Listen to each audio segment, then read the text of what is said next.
Kailan at paano na buhok? Ano na ito talaga kasi nung 1975, kasabayan ng pagkawalan ko, ang pangalan ng mga ko sa pag-ibigay. Ano nung nai-restore na dyan sa barangay ng Guerrero Lola, sinayang na kanyang kwarto na Guerrero Lola. So, kung baga 1975, may namamasada na rin ito, nakapanaw na ginagawa yun. kayo nagkakawa po sa mga officers, may election po bang nagaganap or volunteer lang po? Yan po kami nag-election po kami, yearly po yan, December po. Bawat membro po may karapan pong maging officer sa maging kandidato. And then, tatakda kami ng araw na kung kailan kayo araw election. Kung sakaling sino pong nasa kung sino po yung pinakamaraming boto, sila po magiging officials tulad ng presidente, vice president, hanggang sa may sergeant at arms. Meron po bang mga qualification na kailangan po para makasali po sa TODA po ninyo? Opo. Iba po meron siyang lisensya at dapat mga 6 months pataas. Nandito siya sa barangay Kulyat at barangay New Era, pwede po.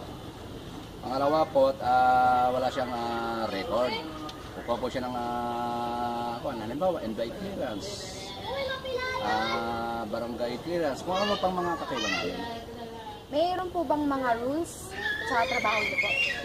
Ang mga batas ng inyong pang sabihin. TODA po. Meron din po. Una po sa lahat, yung disiplina sa aming mga samahan. Halimbawa po, ipag-away, meron pong binibigay ng disciplinary action yan. May suspension na ibinibigay ng mga opisyales. Halimbawa, first offense, sabihin natin na 3 days. Third offense, 1 week. Third offense, independent suspension. Pero paano po kaya ito kailangan itong attire, ay suot-suot, ganun po. Ano pong mga dapat po sa inyong TODA? Meron kami tinatawag na dress code. Tulad na nakita yung kulay pink. Ito ang uniforme po namin, Monday to Friday.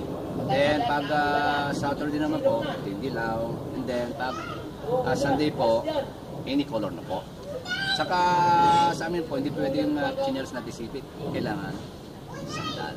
Yan po. Paano po ninyo napapanipin yung kaayusan po sa inyo pong mga pagtatrabaho? During yung pagtatrabaho?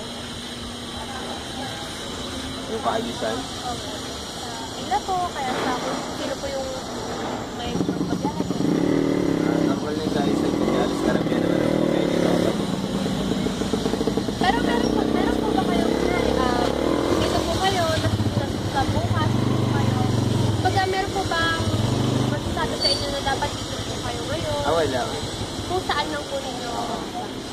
Saan man malakas yung dyan, saan yung may safety na doon.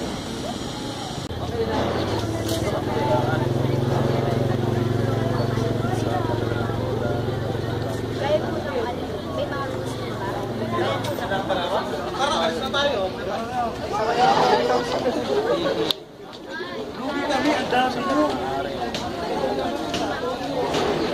Basta lagi po nung isa sa isip, kung ano po ang tungkol sa aming samahan, sumunod po kami. Kung ano yung may mga papansin mga pasaw ng kasama, gagawin ng mga salaysay, ulat ng upang sa ganon, mabigyan siya ng disciplinary action. Grupo po, siyempre po hindi naman pag-iwasan yung mga pasaway. So, kayo po sa TODA po ninyo. Meron po ba kayong mga pasaway na sa TODA? Mayroon naman, pero hindi naman masyado talaga. Yung mga pasaway po na ito, paano po sila parang pinakikinahan, pinakikinahan po?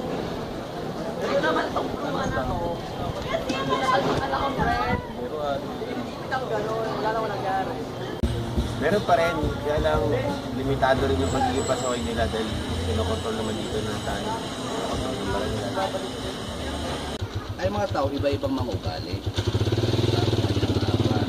Ngayon hindi talaga maalis talaga ng pasaway. Mga halimbawa, lumabag sila aming alitan o batas, pinapataon po ng kapurusahan, ng suspension.